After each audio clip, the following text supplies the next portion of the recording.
buenas tardes a todos. Muchísimas gracias por venir a esta nueva entrega de Tempo de Poesía. Hoy tenemos un evento a dos voces, como podéis ver, de la mano de Marina y de Francisco, que vienen a presentarnos sus últimos libros. Ella es profesora de lengua y literatura, ha publicado 8 poemarios, la mayoría de ellos son todos premiados, además con premios bastante importantes. Y Francisco es doctor en literatura y poesía, ensayo, novela, relato, ha probado todos los géneros. Dirige un ciclo de poesía, dirige una editorial y bueno, pues como yo tampoco me quiero enrollar, os dejo con ellos. Así que os pido que les deis un fuerte aplauso y de nuevo gracias por venir.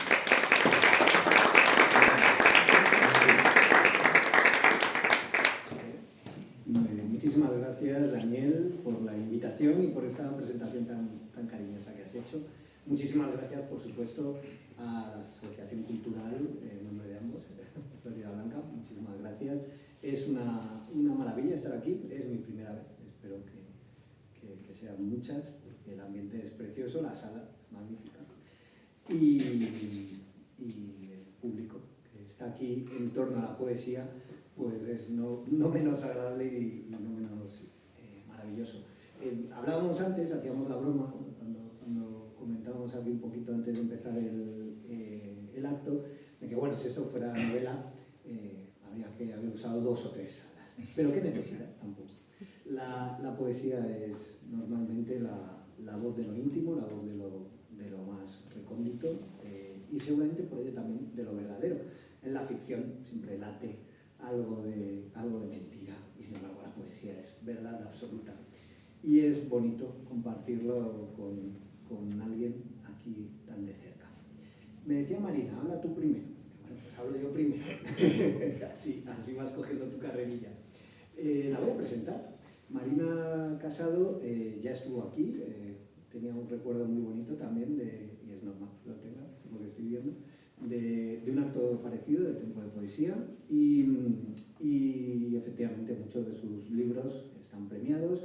Ella también ha hecho una novela, La manzana de Iris, por ejemplo, y dentro de poquito firmará en la feria del libro, así que si os quedáis sin su Mar que nadie mira, y si no lo podéis encargar por lo que sea a la librería Quesada, pues sí, la feria del libro, ¿sí? ¿Lo tenéis? Sí, es que ahora mismo no había esto, pero sí lo tenemos. Pues tenéis también la feria del libro, e incluso la editorial Reino de Cornelia. Yo todavía recuerdo el ratito maravilloso en el que nos pusimos a dar botes de alegría, porque retomo el tema de los premios. Marina había ganado varios premios muy importantes, había sido finalista también del premio Adonais, pero estando en casa tomándonos un café, de pronto un número que uno no conoce, que casualmente, esto es una aguja en un pajar, pues no era una encuesta de satisfacción, no era una compañía telefónica o de electricidad vendiendo una oferta inopinada, sino un jurado de un premio. Y ese jurado lo componían voces de la talla, seguramente me dejé alguna, pero de la talla de Antonio Colinas, de Manuel Rico, de Raquel Lanceros, y nos comunicaban a Marina que el día 22 de noviembre del 2025 le iban a conceder el premio Cucha Fundació, que es el premio Ciudad de Irún, que ha tenido ganadores y jurados de primera fila hasta llegar a ella, en una tradición impecable de autores y de autoras fantásticas. Un mar que nadie mira es el libro que trae hoy. No sé con cuál viniste la otra vez, sería igual con... Vine con otros y con Entre la noche. Entre la noche. Es el libro que ahora presenta. Es un libro, me ha gustado mucho oír por ahí que ya solo desde el título es atrayente. Es un libro en el que se habla mucho, y así te dejo ya temas que puedes desarrollar. Se habla mucho de la ausencia, se habla del desamor, aunque también se habla del amor en positivo, podríamos decir. Y se habla sobre todo de lo que yo antes decía, de los miedos y de las certezas más profundas que tiene el ser humano, que pueden ser obviamente la pérdida, el olvido y la muerte, y se hacen, ¿por qué no?, lo reivindicamos desde un pie puesto en la tradición y otro ese sí, ese puramente marinístico, un pie puesto en la originalidad y en la nueva voz. Ella siempre transita entre los poetas que ha leído y se sabe de memoria. Ahora hacíamos la broma también al venir, hay un Cernuda por ahí en un kiosco y este te lo sabe de memoria y dice, ese no, ese concreto no, pero se sabe el 90% de Cernuda, de Carrerilla, se sabe otro tanto de Ángel González, otro tanto de Caballero Bonal. Ella está en la tradición del 27, por supuesto, Alberti también, del que también te sabes mucho de memoria. Está en esa tradición, en León Felipe, en muchos de los poetas del 50, pero luego le da un barniz especial a sus libros. No quiero destripar nada de lo que va a leer ella, pero es muy interesante el enfoque que le da a su obra a través de la música, de los Doors, por ejemplo, de Jim Morrison, a través de la pintura, aquí tenemos también a Juan Bosco, y a través de elementos cotidianos, como pueden ser el gótele, si me lo pido, si lo puedes leer, o de elementos de otras culturas, como puede ser la egipcia. Así que, pues, les, y así eso os dejo con Marina, que nos va a leer de Un mar que nadie mira. Pues muchas gracias por esa presentación espontánea que además te ha quedado tan bien. Como yo siempre le digo, tiene mucha labia y eso se nota, por eso le he dicho que hable él el primero. A mí me cuesta un poco más, cuando no lo llevo guionizado, pues cuesta. Pero yo estoy muy contenta de haber vuelto a Tempo de Poesía porque, como os he dicho, tenía un recuerdo muy bonito y qué bien que haya vuelto a realizarse, ¿no? Así que nada, pues muchísimas gracias por estar hoy aquí y por la invitación y todo. Y nada, yo voy a leer un poema, pero después voy a presentarte a ti para que de ese modo podamos ir un poco variando y que no sea yo en bloque, tú en bloque, ¿no? Me parece bien. Vamos a empezar con un poema. Pues mira, por ejemplo, el que le da título al libro,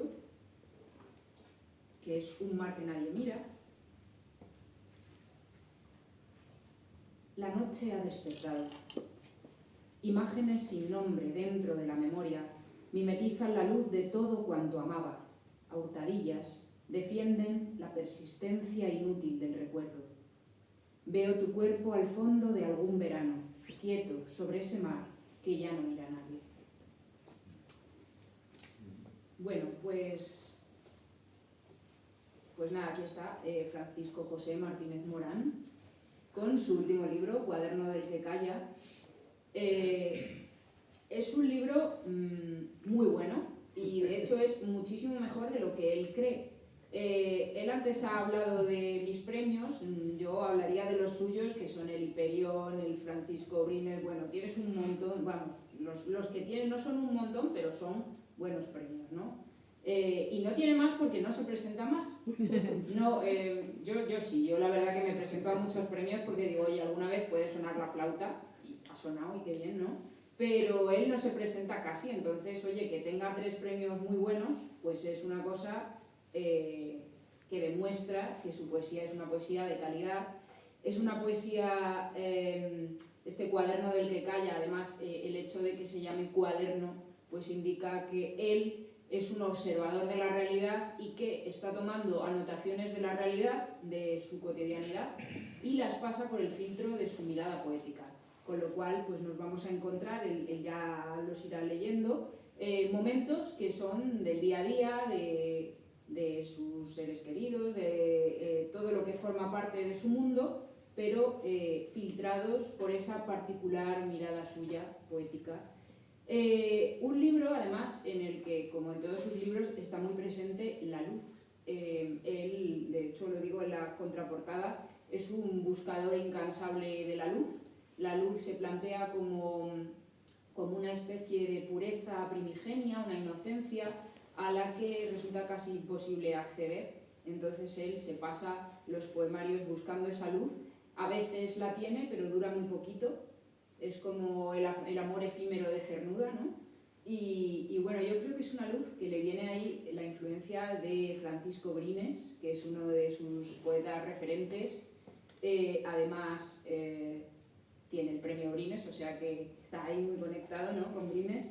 Él ha dicho que yo soy muy de la generación del 27, yo creo que él lo es del 50, que tiene esa forma también de ver el mundo que tiene la generación del 50 y ya digo, en particular me recuerda mucho a Brines, aunque yo creo que también tiene cosas de Cernuda, de hecho por ahí tiene alguna cita de Cernuda, esa es otra, su libro está lleno de citas y de referencias, pero no es la típica poesía pestiño que se nota que han metido ahí la cita como porque hay que quedar bien y ser pedante y tal, sino que están puestas de manera espontánea, o sea, van surgiendo porque él es una persona que tiene una gran cultura en todos los ámbitos y entonces pues te puede aparecer cine, pintura, fotografía, es como, bueno, y entonces todo eso forma parte de su imaginería, de su mundo poético y se hace uno, así que nada, pues habrá que escuchar.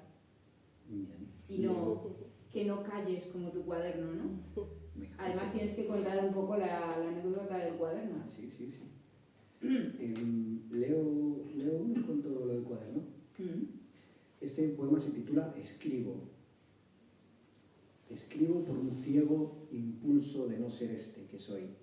Obviamente me topo a cada paso con mi piel de 40, con la grávida oscuridad del hueso y la memoria, con el espacio frío de lo roto, de lo que ya no está ni estará nunca. Desciendo un poco más, leo el silencio, palpo, persigo un fondo que no existe. Efectivamente, el cuaderno proviene de un cuaderno que perdí y creo que he vuelto a perder. Lo creía recobrado, estuvo recobrado durante un tiempo, pero lo perdí. Cambié de trabajo, había un despacho que no me correspondía, con una mesa que tampoco iba a ser la mía, y en el traslado de los primeros días de oficina, en este nuevo despacho, en este nuevo trabajo, el cuaderno se traspapeló. Han pasado 2 años, casi 3, y de pronto el cuaderno ha vuelto a aparecer. Escrito además con una tinta muy peculiar, con tinta naranja, porque iba a ser un cuaderno en el que yo iba a anotar, además de esto que ha dicho Marina tan acertadamente, de fragmentos de la realidad que me parecían dignos de iniciar un poema, de ser el motivo para un poema. Además de eso, yo quería hacer algún experimento.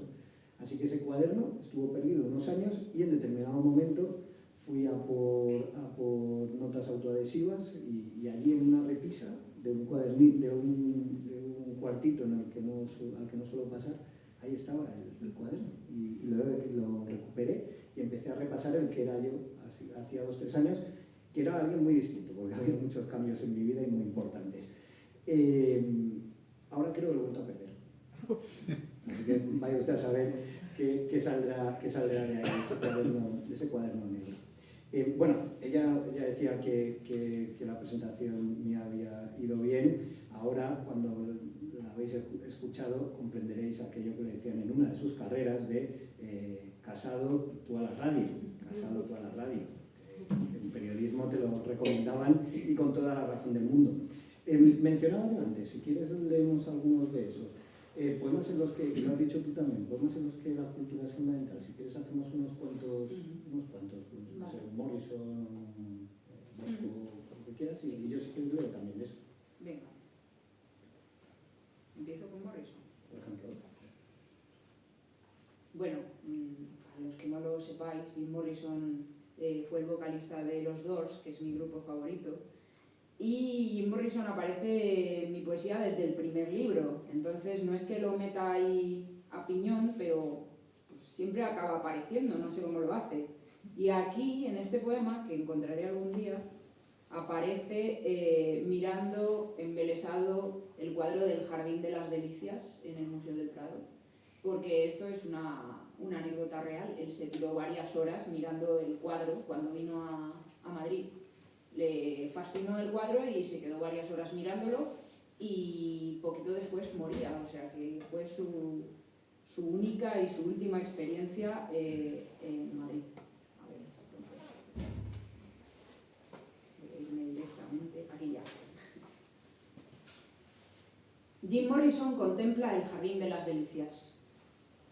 Solo unos meses antes de su muerte, el rey lagarto visitó el Museo del Prado.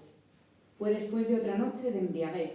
Los fantasmas dormían aún por los pasillos y las raíces del presagio hacían crecer bosques y tempestades dentro de su mirada, la misma que soñó durante suaves horas frente al famoso tríptico del Bosco.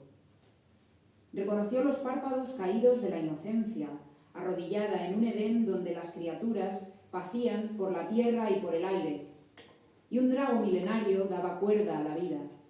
Comprendió que no existe un regreso posible, que la serpiente es otra estación más en el corto viaje de ese autobús azul que llegaba a la playa de Venice, y lo atraía igual que los cadáveres de indios desangrándose en un amanecer, y que esos otros cuerpos manchados de lujuria, invasores de los jardines del paraíso, las montañas celestes y la fuente sagrada, los lomos erizados de los animales, la energía que sangra de sus bocas, mientras los ojos negros del diablo se asoman desde la penumbra y los acechan con las alas plegadas, semi-hundidas. El rey lagarto se buscó ansiosamente en los abismos musicales del infierno. Tal vez estaba allí, colgando de las cuerdas de una guitarra eléctrica, acorralado en la locura de los escenarios, en la jaula que perfuman las voces y las sombras cuando alguien decide cruzar a la otra orilla. Después habló de Swedenborg, confesó que no hallaba el dolor en esas criaturas condenadas. ¿Por quién? ¿Con qué propósito? La primavera madrileña entretejía azules, las aves mendigaban migajas de recuerdos sobre las mesas. Fue su último abril, antes de desterrarse para siempre a los jardines infernales del Bosco. El mío es sobre la luz, así que luego podemos hacer un poquito de mar y un poquito de luz. A mí me interesa mucho el tema de la luz y normalmente hago algo que tiene un nombre griego precioso, pero efectivamente eso sí que es muy cultureta, una éxfrasis constante, es decir, me gusta mucho hacer poemas sobre cuadros, que es lo que haces tú también aquí, además le añades el tema de los dos. Y me interesan especialmente los cuadros que tienen luz y que la luz es importante.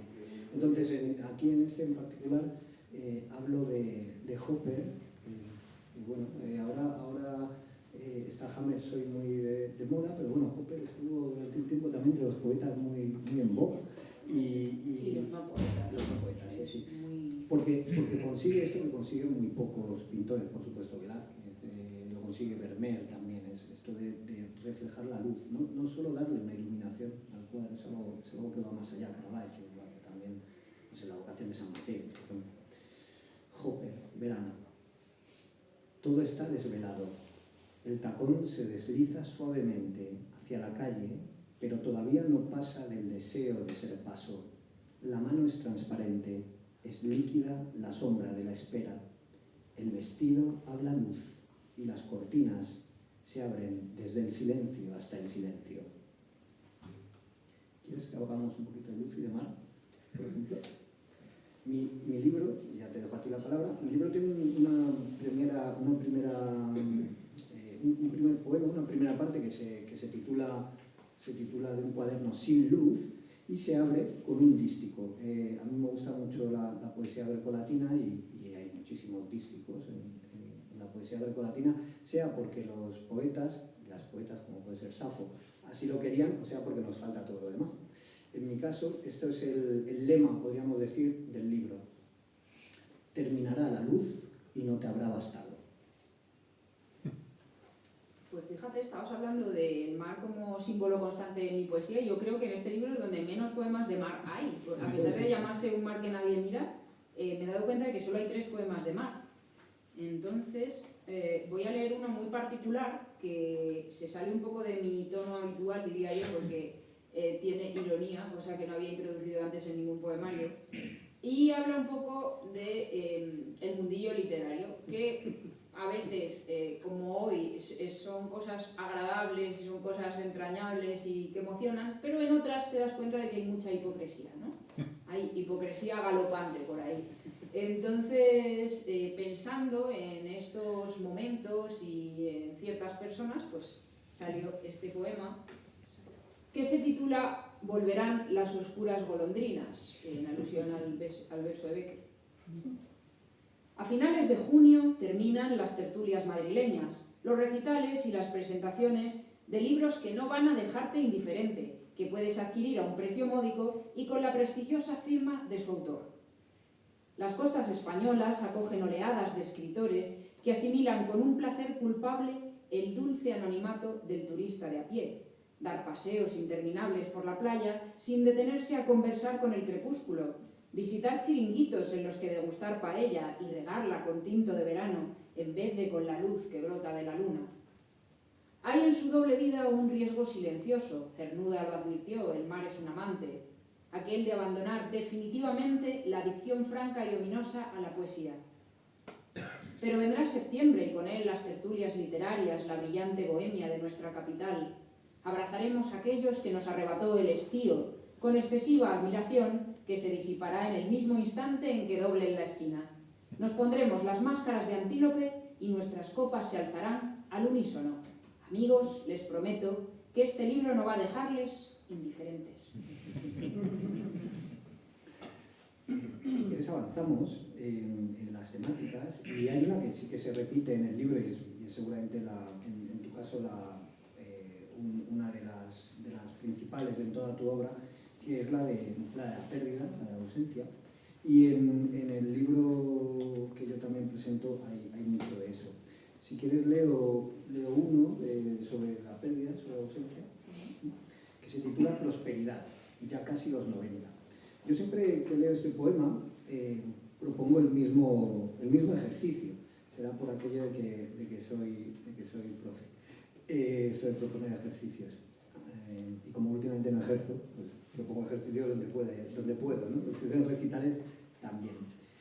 Me di cuenta hace un tiempo ya, y creo que este es el poema que mejor lo expresa, de que hay sensaciones que son reconocibles, absolutamente inconfundibles, porque no se repetirán nunca. Es decir, el aroma de una cocina a la que no volveremos nunca, pongamos por ejemplo la de una abuela, el tacto de un sofá al que le teníamos cariño, pongamos por caso el de una casa en la que ya no vivimos, no sé, la casa paterna, por ejemplo, o la luz de ciertas orientaciones de determinadas casas. Todo eso no se repetirá y por eso es absolutamente inconfundible y muchas veces está en el primer plano de nuestros recuerdos, o al menos, yo lo quiero universalizar, pero no sé si será así, al menos en el de mis recuerdos. En este poema lo que hago es fundir en un mismo piso, en un mismo apartamento, las casas que fueron de mis abuelos paternos y maternos en la zona de Prosperidad, en Madrid, en dos calles muy cercanas la una de la otra, en Pradillo y Eugenio Salazar. Todo aquello que no se recuperará, todas esas sensaciones, toda esa pérdida, es muy reconocible y es de las memorias más vívidas que tiene uno, y precisamente a mí me parece que es curiosa, ¿no? Que esa sea la causa, pero que es así precisamente porque uno sabe que no volverá. En el sueño la casa no ha cambiado, sigue siendo la misma que recuerdo, todo permaneció estático 3 décadas. El sol colma de nuevo las terrazas, hay aroma a galletas y pan fresco en la cocina, crujen las tablas del parqué del gabinete, las cuerdas del patio flamean las coladas entre sombras y cables y vapor de invierno lento. Los libros del despacho me esperan todavía. Del Parque de Berlín llega el bullicio de San Miguel, el cine Morasol proyecta una infantil, suizo y chocolate, ríe Mayo, palomitas de bolsa, niebla fina en las cintas de vídeo. Alguien dejó entornados los armarios, así que el dormitorio sigue oliendo a quienes ya no estáis, y a mí, también a mí, que solo estoy de paso por esta luz sin días del olvido.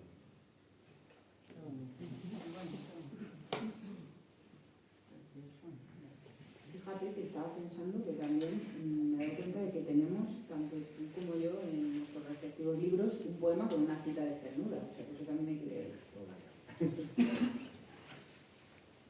La muerte. Mi padre me decía, Quisiera ser un pájaro. El cielo lo escuchaba resentido. Cuando empezó a sonar aquel silencio, comprendí que su alma, lentamente, se cubría de plumas. No ha cesado la lluvia desde entonces.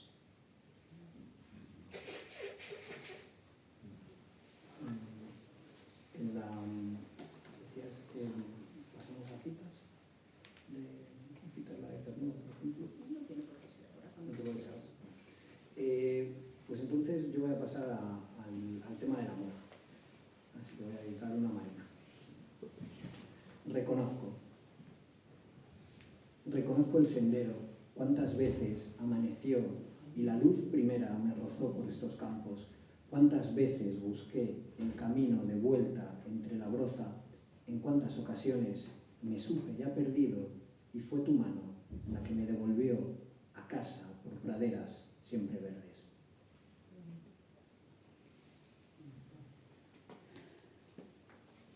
Bueno, pues voy a responderte yo con otro poema dedicado.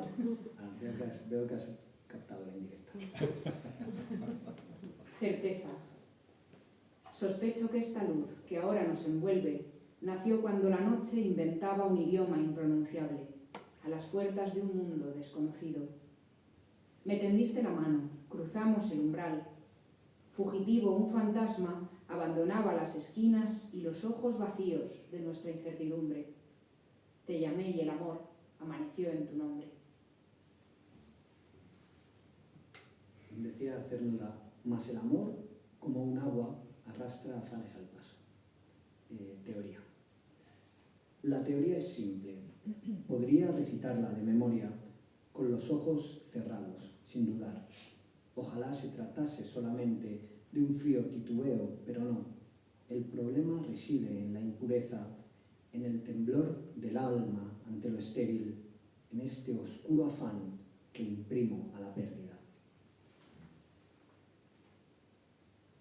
Luis Cernuda en Ognos dijo, pero terminó mi niñez y caí en el mundo. Con eso me siento muy identificado. Sí. Jardines. Fue un verano muy largo.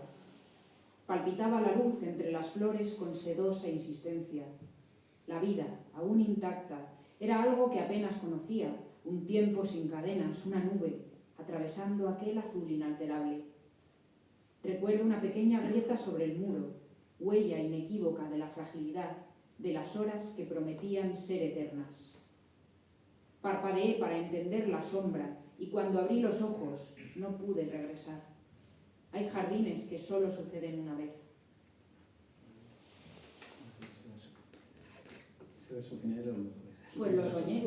Ese verso lo soñé. Eso es como Paul McCartney con Yesterday. ¿No? Que decía eso, que se despertó y estaba... Me desperté con ese verso en la cabeza, sí. A veces me pasan esas cosas raras. O me invento músicas. Raro es, pero bueno, que envidia. Es verdad que hay mucho... yo iba a ir por otro camino, pero es verdad que hay mucho de sueño, porque además a ti te influye mucho el surrealismo, y mucho de sueño verdaderamente soñado en tu poesía. En mi poesía, en mi narrativa, la verdad que me da para mucho los sueños. Escribieras todo lo que me cuentas por las mañanas sería la espasa ilustrada del sueño. Diálogo, hablando de jardines y de espacios en los que uno se desarrolla en el silencio del jardín y de un entorno que le es tan familiar. Hay una higuera en el patio de la casa de mis bisabuelos. Hay un tema constante, está claro en el libro, en la Puebla Nueva, Toledo, y esa higuera bueno, para mí simboliza mi paso por la vida desde la infancia más tierna hasta la actualidad y sobre todo mis letras. Yo he ido escribiendo y leyendo a la sombra de esa higuera, no justo debajo, sino viéndola siempre ahí al fondo del jardín. La pared encalada se demora, la higuera hecha gigante de negrura y pasado por las grietas va sin fin del tiempo antiguo. Yo la observo, de mi sombra a su sombra, en la constancia de que ella, sin mirarme, me verá virar desde la luz hasta el silencio. Pues bueno, ya que has hablado de lo importante que son los sueños en mi obra en general, pues tengo un poema que se titula Sonámbula. Y esto podría ser como, que bien, ¿no? Un poema sonámbula es algo así como muy simbólico, pero no, en realidad es que yo soy sonámbula, como bien sabe mi madre, que me ha sufrido. Y bueno, pues entonces también, quien no me conozca, pues piensa, un poema muy bonito y muy simbólico, pero tiene esa doble significación. Sonámbula. Mi cuerpo es el altar de un viejo deseo. Estoy enferma de voces que susurran hasta traer de vuelta a los ausentes. Cantan desde la sangre, con ecos subterráneos, construyen los cimientos del poema que nunca les escribiré. Dormida, puedo amar a una sombra, dialogar con la ausencia desde el fondo del alma, morder los labios de la muerte, pero soy incapaz de describir este deseo que me alumbra. Ardo. La música se ha vuelto himno y no despertaré. Yo soy muy conciso, escribo muy breve siempre, pero creo que me das pie a leer el poema más largo que he hecho nunca, son 2 o 3 páginas, abusaré de vuestra paciencia. Se titula Tumbado y es un poema en el que yo exploro aquello que tal vez todos hemos soñado y quizá algún afortunado ha hecho alguna vez, que es estar tumbado horas y horas sin hacer nada, sin tener la obligación de ir a hacer nada y al mismo tiempo sintiéndose muy productivo, ¿por qué no? Estamos muy acostumbrados a que nos digan que tenemos que hacer y hacer y hacer y hacer y seguramente hay formas de no hacer, esto ya decía el Tao Te Ching, que son muchísimo más enriquecedoras. Así que son unos minutitos, porque es verdad que este poema me salió largo y es el único que tengo largo en toda mi obra, es la 5ª parte y última del libro. Y ya lo decía antes, este es un libro que está lleno de experimentos, en las otras 4 secciones hay cosas muy canónicas mías, de cómo escribo todo, podría ser un poema de 2006, de los que leía con Julio ahí en el 1 de mayo, pero efectivamente también hay mucha experimentación. Y esta es la experimentación más grande que he hecho nunca. Ya veréis que tampoco es nada para que no hayáis oído en otras ocasiones de otras personas. Y luego tú si quieres lees 6 o 7, que es más o menos lo que pesa este, así en la balanza de peso versal. Tumbado. Yo estoy tumbado y así seguiré. Al estar tumbado lo que veo todo el día es el techo. Así que los forjados me sustentan y me sirven de horizonte. Si alargo el brazo desde la cama, rozo cantos rodados, arena y fósiles. Reúno todas las lenguas del mundo entre las sábanas. Desde mi posición domino la perspectiva horizontal de la disposición ilimitada y me postulo como constante perpendicularidad de las palabras escogidas. Me observo en silencio, pero soy mucho más que una simple pausa. Un traqueteo de letras me traspasa vísceras y mente. Hoy entra luz de mayo por la ventana sin cortinas. Yo estoy tumbado, exactas paradojas de la vida. Caminar para en ninguna parte, permanecer quieto y verlo todo. Solo hablo si entra alguien en la habitación, mantengo la higiene de lo imprescindible. Mi vida corre en círculos como un árbol hecho hito, sin llamadas de atención, sin pistoletazos de salida. Cada noche es siempre la misma noche, porque al unísono no es más que el mismo día. Tumbado en esta cama sin fronteras, el tiempo de los años se me desliza como lino. Yo estoy tumbado, de los pies a la almohada. No pienses que existen las cosas más allá del humo. Ni siquiera te molestes en llamarle humo a tu incomprensión.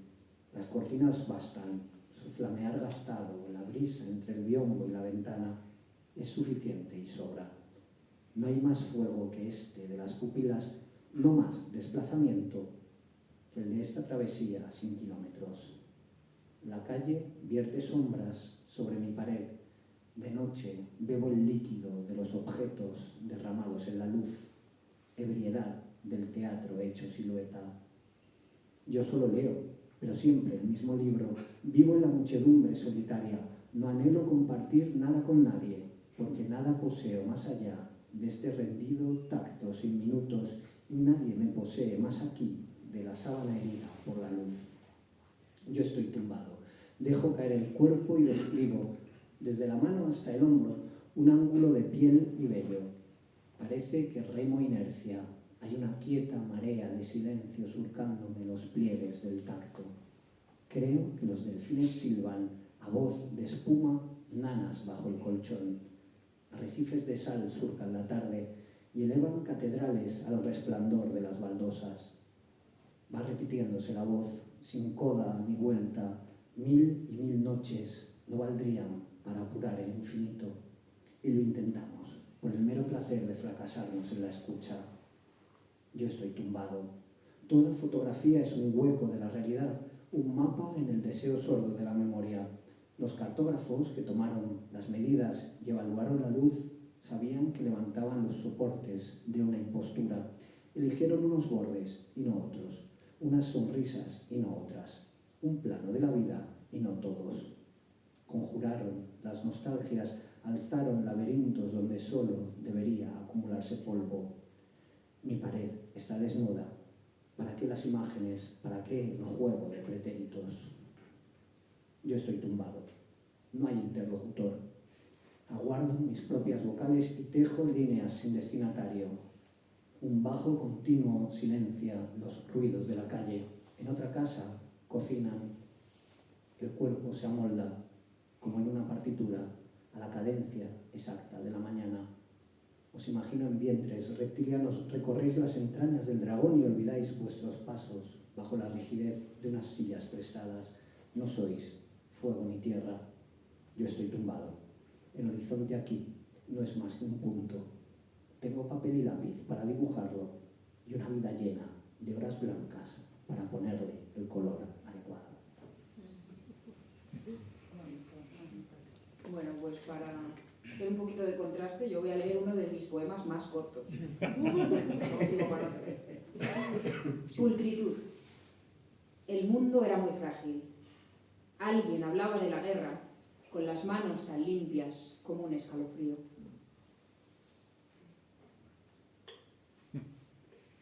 Todas las cosas. Es bella la palabra melancolía, como una lágrima que brota del lenguaje, un otoño rendido antes de desprenderse de mis recuerdos, el crepitar de la tormenta detrás de una ventana.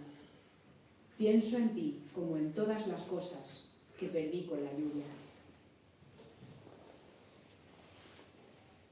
Tengo dos poemas aquí.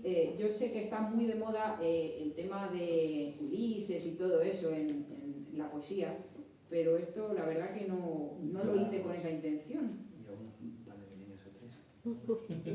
Pero ahora sí te fijas, ganadores de varios premios y tal, Sí, cierto. está todo el rato ahí. Pero son modas, es como lo que decíamos de las éfrasis de los pintores, ¿no? Que están de moda y Sí. los cuentistas, los poetas, los Bueno, novelistas pues, del momento, sí. Pues por aquí tengo a Ulises y tengo a Helena de Troya, así que voy a empezar con videollamada a Ítaca. Hoy me estaba acordando de la pandemia, acordándome solo. Y entonces pues me he acordado de este poema también que escribí durante la pandemia, videollamada a Ítaca. La nuestra es una historia conocida, dos amantes atravesados por la guerra, dos aves imposibles que devoran el color amarillo de la distancia. Reconstruyo en tu voz, cuando la cobertura lo permite, fragmentos diminutos de paisajes donde soñamos en voz alta con los ojos cerrados, playas de arena blanca, recortes de crepúsculos robados al recuerdo. Pero la soledad perfila gigantes y sirenas, conexión inestable, reinicie, que me invitan a abandonar este inmóvil viaje que no acaba, a renunciar al mar con sus 1000 sangres rotas, a olvidar las orillas de tu nombre. Escucho intermitente el sonido salado de tu risa, empuja igual que viento el exhausto velamen. Te esperaría 20 años, si fuera necesario, y con los ojos tejes y destejes cada noche los hilos de mi esperanza. Y el que hace juego con este es Tempus Fugit. Fugit, no sé nunca cómo se pronuncia la verdad. Fugit. Es que, a ver, quedaba muy bien el latín porque, bueno, pues es un tópico y todo, ¿no? En lo que quería plasmar, pero es verdad que el latín a mí siempre se me ha dado muy mal. En la asignatura de la carrera saqué un 6 y da gracias. O sea que... Elena se derrumba ante el espejo. En su cabello rubio ya han brotado las primeras serpientes de plata. Los 30 ahora son los nuevos 20, trata de recordarse. Pero encuentra sus manos huérfanas de un cuerpo fiel que acariciar, los labios apretados por la ausencia de besos, tristes los ojos que una vez reflejaron la luz de Troya en llamas. ¿Para qué tanta guerra, tanta sangre? Aquel te adoraré hasta el fin de los días, si después de un caballo de madera y de un príncipe herido de capricho, solo queda la eternidad del calendario y el abrazo leal de una crema antiarrugas. Yo creo que era el momento del gotelé. ¿El gotelé? Venga. Lee. Me gusta mucho a ti el gotelé. Sí, además sí, es que yo decía ayer, ¿qué concierto más corto el señor Clapton, hora y 20? Claro, tiene 81 años y en hora y 20 ha estado dándolo todo. Y fíjate, se sienta un rato, fíjate, qué tacaño está haciendo. Y yo he leído lo de tumbado y ya estoy agotado. Estás tumbado. Estoy tumbado, sí. Está tumbado. Estoy tumbado, me ha dejado el dinero. Bueno, pues no está de moda el gotelé, que como digo siempre, va a dejar de estar de moda este título porque el gotelé está volviendo, como todo lo que, bueno, pues ya sabemos, vuelven los 80, después vuelven los 90 y ahora está volviendo también el gotelé, que dicen. Que mejor, ¿no? Porque es verdad que la pintura lisa se mancha muy rápido. Y disimula más los defectos. Sí. El gotelé. No está de moda el gotelé. Alisaré entonces las paredes y borraré las criaturas que nacían entre sus torbellinos de pintura, gatos, dragones, lágrimas, princesas engarzadas en la niebla y fantasmas que agitan sus cabellos. Entre esa multitud, tú y yo, tomados de la mano, pequeñas siluetas perdidas en el vértigo que brota de las caprichosas manchas, y como a ellas nos borrarán también.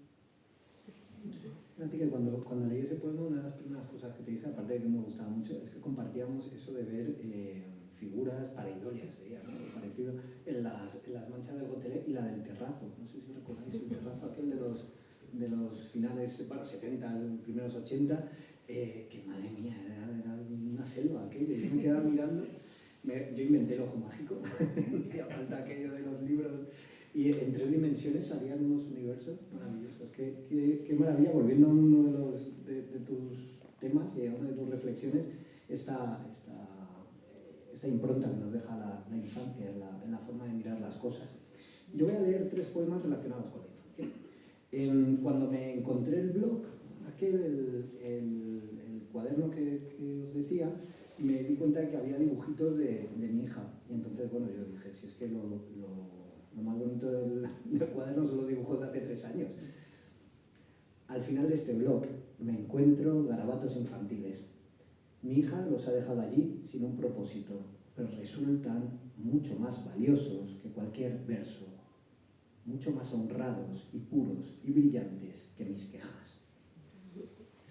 Y hay 2 poemas más, que son muy cortitos, yo escribo corto, como ya estáis viendo. 2 poemas más a ella que hacen juego. El primero, quienes me conocéis sabéis que no exagero, el primero tenía 2 versos escritos cuando la dejé por primera vez en el cole. Y ahora tiene 13 años y este es de los que escribí ya recuperado el cuaderno, así que he tardado unos 10 años en terminar el poema. Yo escribo de memoria. Me siento a escribir lo que ya llevo en la cabeza. Por eso escribo tan corto, porque si no se me olvida. Primer día de cole. Por vez primera y pronto serán tantas como días te quedan en el mundo. Suelto tu mano y dejo que te unas a la fila. Te giras un segundo, contienes el puchero. Aprenderás, sin duda, el ademán. Con la práctica frecuente del abismo, es algo que no deja de entrenarse a fuerza de derrota y desengaño. Y el gemelo de este poema se titula Hija, lleva una cita de Ángel González, efectivamente soy muy 50 yo, aunque Ángel González es más que yo, Sí. Tú lo lees más que yo. Dice aquello de, para que yo me llame Ángel González, bueno, ese verso maravilloso de el viaje milenario de mi carne, para que estemos aquí, ha tenido que haber generación tras generación, carne tras carne, nacimiento tras nacimiento, muerte tras muerte. Hija, Qué ligera en tu piel es todavía la carga de los años. No miras hacia atrás, pisas un suelo enteramente tuyo, vivo de plena vida sin hollar. Conocerás el duelo y la miseria, probarás la luz sorda de amor, serás error e incertidumbre. No des el paso aún, aguarda un poco, no renuncies al don de la inocencia. Es pronto y no lo sabes. No sé cómo vamos de tiempo, porque también, yo por estaba si el pensando, público quería sí, hacer alguna pregunta. alguna pregunta, querían dos personas también leer, bueno, así que hay también un rato, ¿no?, de micro abierto después, así que si queréis preguntas, lectura, micro, por ejemplo. ¿Alguna pregunta?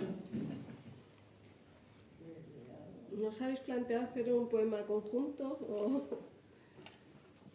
mezclar así? No, yo me he planteado que ella sus peores poemas me los dé a mí, firmarlos yo y hacer eso de los premios que dice ella. No, yo creo que no. Alguna cosa de prosa, sí, eso seguro. Y estamos escribiendo un par de ensayos. Ella los escribe y yo los pienso. No quiero decir que ella no piensa lo que escribe, quiero decir... No, ha quedado ambigua la frase. No, ha quedado ambigua la frase. Es que ella tiene una capacidad asombrosa para escribir. Entonces, tú llegas a las 4:30, 5 del resto del día, pues, no puedes más, y a un lado del salón se oye traquetear el portátil como si fueran a saltar las teclas. Dice: Francisco, te voy a leer algo. Y te lee 2 páginas que he escrito de un tirón. Puede ser estos ensayos, pero pueden ser también sus columnas periodísticas, y son impecables. Y a lo que me refería yo es que yo me tiro meses pensando, y luego habrá un momento también emético, un momento en el que eso lo vomitaré entero, me costará un parto, como una piedra en el riñón, y será menos, será seguro menos cantidad, eso me refería, ¿eh? Ella lo tiene requete pensado, se sienta y le sale solo, ya tiene la estructura. No, pero es que no lo pienso tanto como tú. Yo me va... Las veces que los poemas, por ejemplo, nos pasa al contrario, porque él como que piensa los poemas en su cabeza antes de escribirlos, que a mí eso me parece maravilloso. Y si no me gustan, no me siento a escribirlos. Eso es admirable. Yo no, yo me pongo, me siento y digo, voy a empezar con una imagen, pues que se me ocurra en ese momento, a partir de un recuerdo, y dejo que fluya el poema. O sea, no es escritura automática porque lo reviso y porque tal, pero sí que es verdad que es la técnica totalmente contraria, porque yo empiezo y dejo que salga lo que tenga que salir, y tú lo tienes pensado antes de escribirlo. Sí. Por ejemplo, ahora lo más cercano que hemos hecho a eso de escribir un poema juntos es un proyecto en el que participamos, son 4 poetas en un mismo libro. Nosotros vamos en el segundo volumen. El primero se titula Ser, van 4 poetas magníficos, y en el segundo vamos nosotros, se titula Estar, y ella el plazo lo terminó muchísimo antes. ¿Qué haces? Un par de poemas para el proyecto.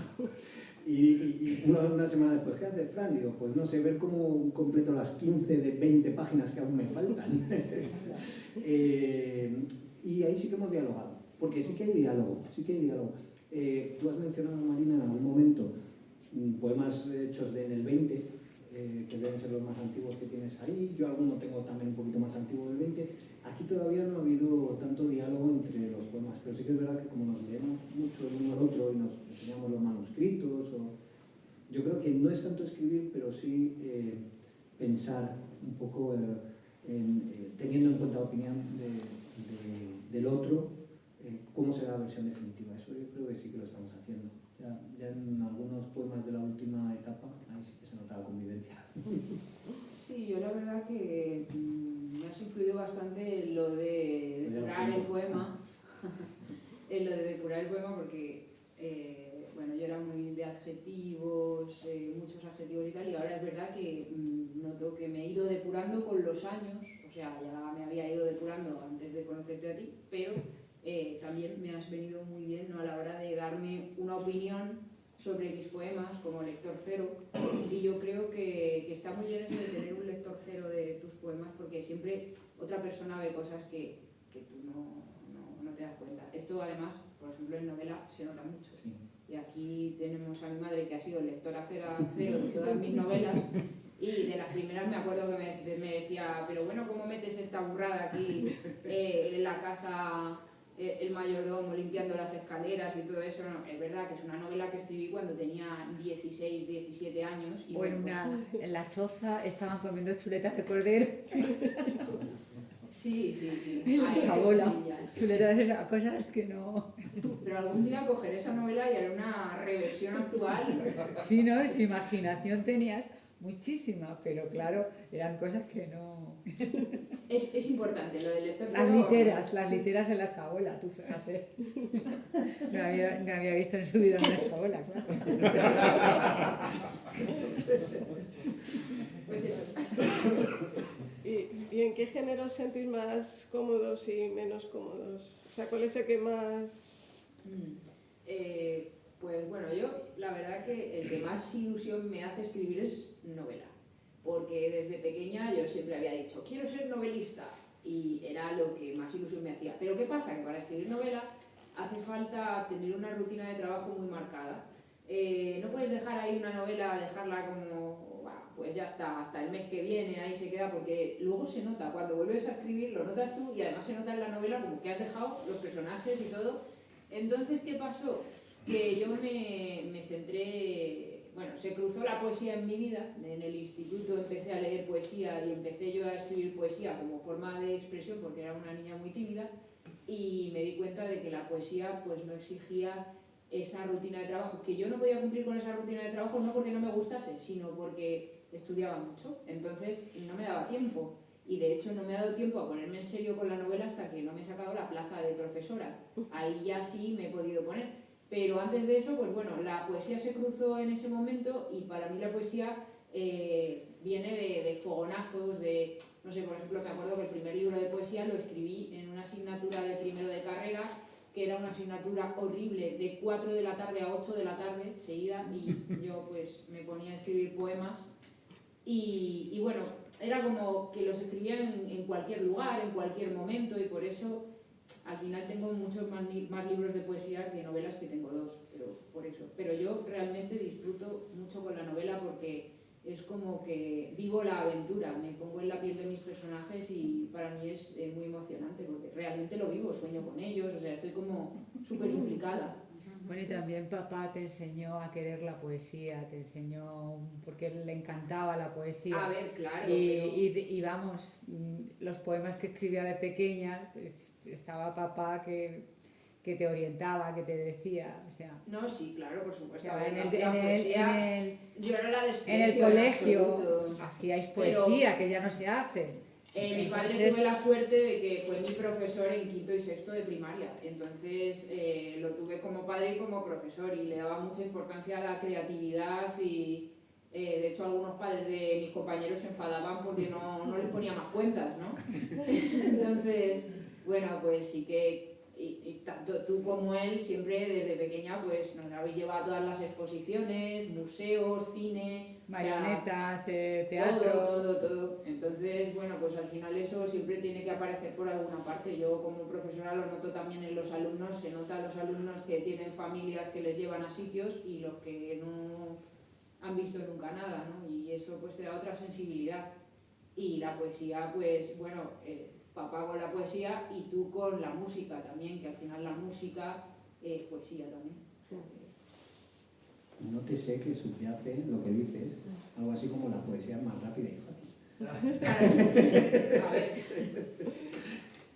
Parece como que se quede ahí flotando la idea, hay que Eso lo verbalizarla. decía también Salinas, que ahora estamos con el ensayo que va sobre el 27 y estoy ahora con Salinas, y Salinas decía algo así como en una carta, pues es que yo ahora escribo versos porque es lo más rápido y es que no tengo otro momento, o sea, no tengo tiempo para escribir otra cosa, ¿no? Escribo versos. Para la docencia era, ¿no? Que estaba muy liado. Estaba muy a tope con la universidad y todo, y bueno, ya veis, Salinas, que es una maravilla, pues decir que escribía rápido la poesía, pues es que es la maestría de Salinas. Eso me asombra. Cuando tú lo dices me asombra. No, le iba a decir a Marina que, bueno, he visto que hizo una tesis sobre Alberti. A mí me encanta el 27, pero el que más me gusta, bueno, más o menos está en el 27, es Miguel Hernández. A mí Miguel Hernández y la elegía de Ramón Sige, eso para mí es un culmen en poesía brutal. O sea, me gustan todo, porque me gusta mucho, es que a mí la poesía que no está conectada con la realidad no me gusta, y claro, Miguel Hernández era totalmente conectada, y además lo de su amigo la energía, para mí es una obra culmen en poesía. Sí, Miguel Hernández, el maravilloso epígono del 27. Epígono, porque es verdad que dentro del 27, pues el más joven es Manuel Altolaguirre, ¿no? Y Miguel Hernández ya, Manuel Altolaguirre es de 1905 y Miguel es ya del 10. O sea que es que hay muchos críticos que no saben dónde ponerlo. Sí. Lo hemos hablado muchas veces. Mucho, porque yo estoy más en esa postura. Yo también. Yo lo metería en el 27 por los también, temas. pero también como cumbre. Tú es verdad que piensas que, no por supuesto, como lo del Doras en absoluto. No, yo creo que es conexión. Yo conecto Pero más con conecta Alberto menos. Cernuda que con Miguel Hernández, aunque admito que es un genio y precisamente Ramón Sige, Todos los últimos la herejía. libros. De hecho, cancionero y romancero de ausencia, ya se ve el poeta que podría haber llegado a ser, porque claro, si es que al final era muy joven y era autodidacta. Sí. Es que claro, hay que ver sus orígenes y... Sí. ¿Alguna pregunta más? ¿Quejas? No has dicho en qué género te sientes más cómodo, ¿eh? Te has escapado de la pregunta. Me he escapado, pero vamos, te fijas, había ido. Yo estaba ahí. Yo es que, como soy muy mayor ya llegarás a mi provecta edad, ya he vivido mucho relacionado con la edición. De manera que no es tanto que busques el tiempo para lo que te pueda resultar más cómodo, como que buscas el tiempo para lo que sabes que va a tener un alcance mayor. Yo tengo mi novela, como te lo mencionabas, me tiré la friolera de 7-8 años con una tesis doctoral, que luego se publicó también, me he hecho mucha investigación universitaria, muchísima, he hecho un maletín entero de artículos y libros, una maleta entera. Y he escrito también muchos cuentos, he escrito teatro incluso también, pero uno al final también acaba decantándose por el ámbito en el que tiene un recorrido mayor, tanto en la carrera, ya visto como número de libros y como coherencia en esos libros, como también de lectores. Y hay un momento en el que yo personalmente, se puede usar esa expresión, yo perdí pie de los otros géneros en cuanto a la edición. Yo sigo escribiendo prosa, sigo escribiendo ensayo, ahora estamos con 2 ensayos, no uno, con 2, para el año 27. Pero yo sé que si escribo los cuentos, pues los cuentos tendrán un recorrido pequeño, incluso para el ámbito editorial van a ser más difíciles de colocar, dicho en plata. Y sin embargo la poesía, bueno, pues sí que me puedo mover en editoriales que me gustan. La Garúa era una asignatura mía pendiente, el libro sale en esa editorial, que es una maravilla y con la que yo tenía muchas ganas de publicar y sé que puedo mandar un manuscrito aquí y allí. Entonces, bueno, imprimes un poquito más de esfuerzo y al final terminas redondeando más la poesía, porque siempre has hecho poesía. Y decía lo de perder pie porque efectivamente yo creo que hay un punto en la juventud que es más fácil publicar, ganar premios, estar presente en la poesía que en la narrativa.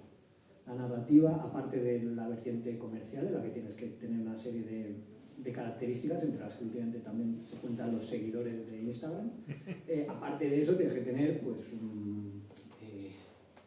un potencial comercial, porque la poesía yo creo que se va a pérdidas casi inevitablemente.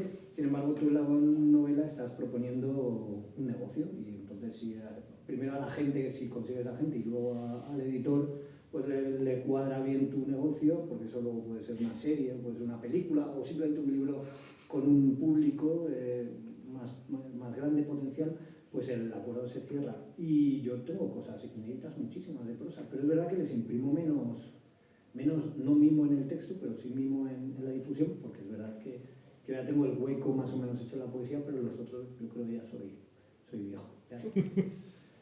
Perdona. Sí. Es que me ha llamado la atención, ¿por qué dices que la poesía se va a terminar? ¿Se va terminando? ¿He entendido eso? Ah, no, al revés. Ya está, mi oído. No, a ver si igual he expresado algo. No, al revés, de hecho yo No, creo... por eso, es que Sí, sí. justo yo pensaba al revés. No, yo creo que... Mi oído. No, pero está bien porque esto es algo que llevo hablando más tiempo y esto lo hablaba con Julio en su momento, cuando teníamos largas conversaciones de instituto y luego de cañas o de cafés. Yo creo la poesía, que no hay que tender a que sea pura ni nada por el estilo, pero yo creo que la poesía como género se va a mantener mucho más, porque tiene un público mucho más fiel y un formato también mucho más reconocible, más allá de que haya mucha parapoesía y poetas que juegan a otras cosas. Sin embargo, todos los demás géneros yo creo que acabarán siendo un híbrido. Y, no sé, por ejemplo, la inteligencia artificial está demostrando aquello que él y yo hablábamos en el año 6, o lo hablamos también con Juan, ¿de acuerdo? Se va a hibridar mucho, porque al final tiene que tener una dimensión audiovisual, de red social, que la poesía ya no va a quedar más intocada. Ahora, el otro día, ¿qué cifra dije? Era algo así como el 1,2 de la población leía poesía, ¿no? Dije esas cifras, las saqué de una estadística, poquísimo. Pero, a cambio, creo que es más estable, es un isótopo más estable. Es muy fino, sí. Sí, yo creo que sí. Venga. Pues querían leer, ¿no? 2 poemas. Muchísimas gracias por habernos dado vuestros versos. Ahora damos paso a un ratito de micro abierto. Había un par de personas, no sé si ha venido Álvaro. Bueno, pues si os parece vamos a dar un momentito paso a Álvaro porque él quiere leer un poema.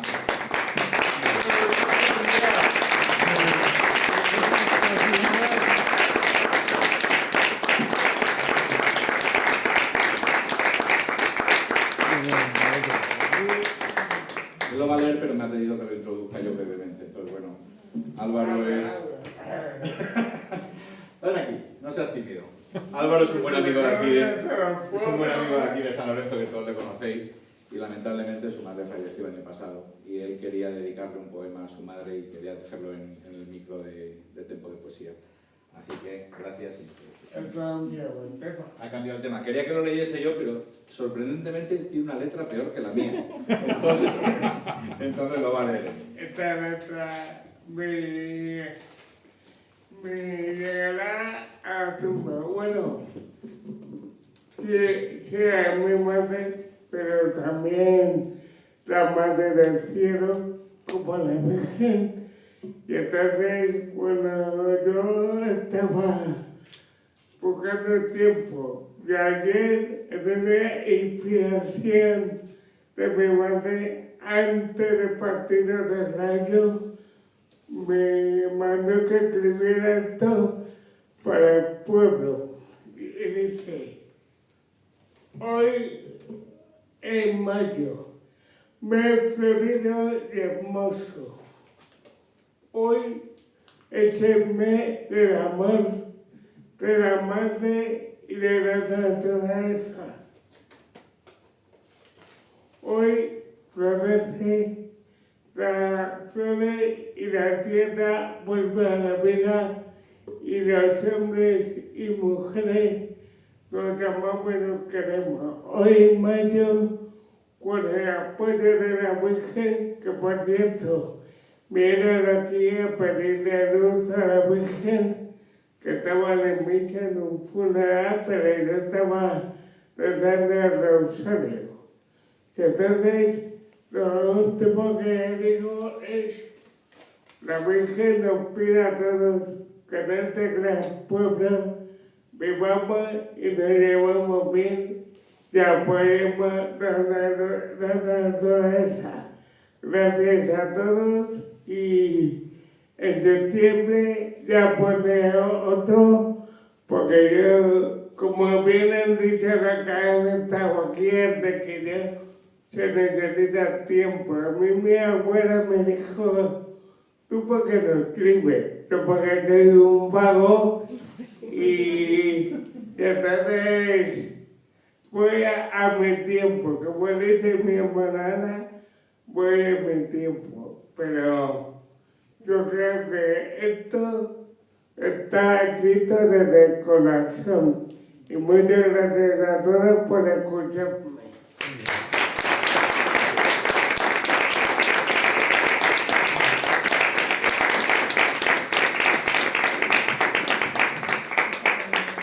Había un par de personas también que querían leer unos poemas. Así que... Pues ¿dónde están? Que no saben. Están, pero es que no sé por qué se hacen de rogar, si van a subir. Pero... Ya primero. Pero... Venga, pues yo primero. Espera, que me... Bueno, un aplauso para Juan y Luis Miguel, que son compañeros de la asociación también.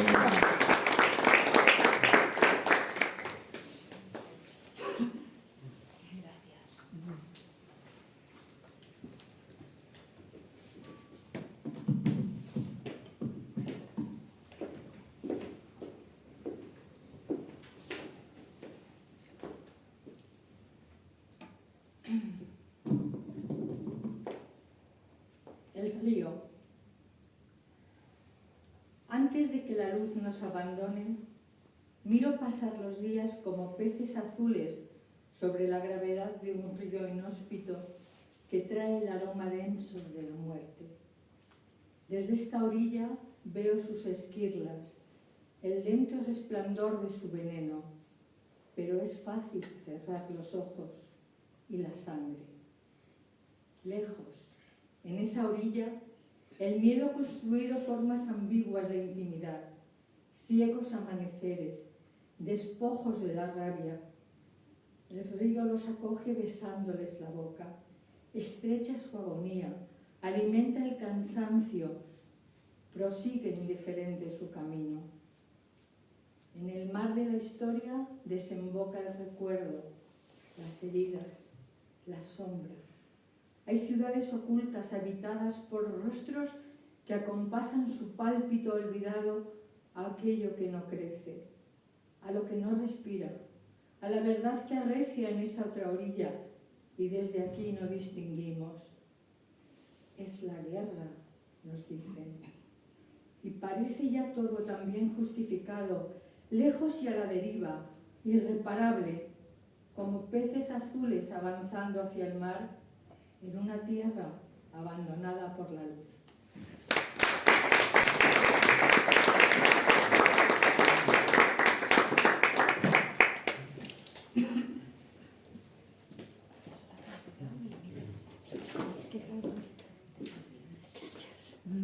Hay que decir que el poema que ha leído Juana es de ella y el poema que voy a leer yo es de él.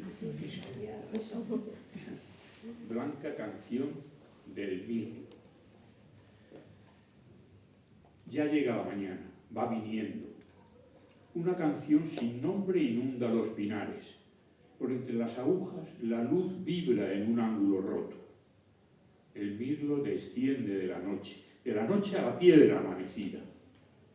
Ya llega la mañana, va viniendo con su estribillo blanco, con voz de barro y nube, a flor de tiempo y tierra va llegando.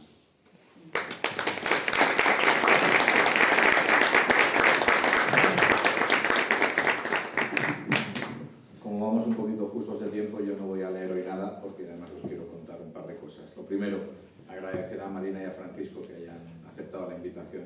Ha sido un auténtico placer. Contaros que sus libros están hoy a la venta aquí por la librería Quesada, a quienes agradecemos que estén siempre de nuestro lado en todas nuestras locuras y en todas nuestras aventuras. Y os quiero contar también un par de cosas. Al ir un poco de tu poema, Marina, de Pulcritud, la semana que viene hacemos un evento de poesía contra las guerras, en colaboración con el colectivo ruso. ¿Será a las 6 o 6 y media, era?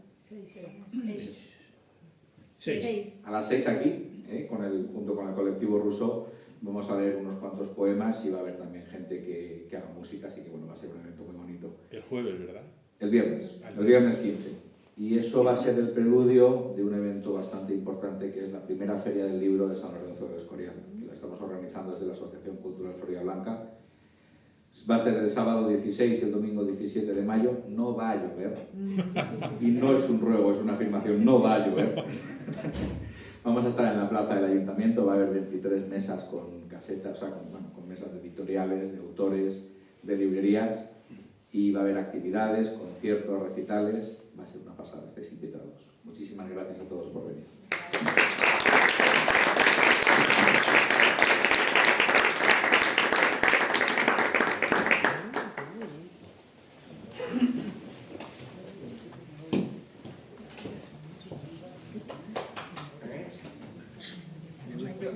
La mariposa, la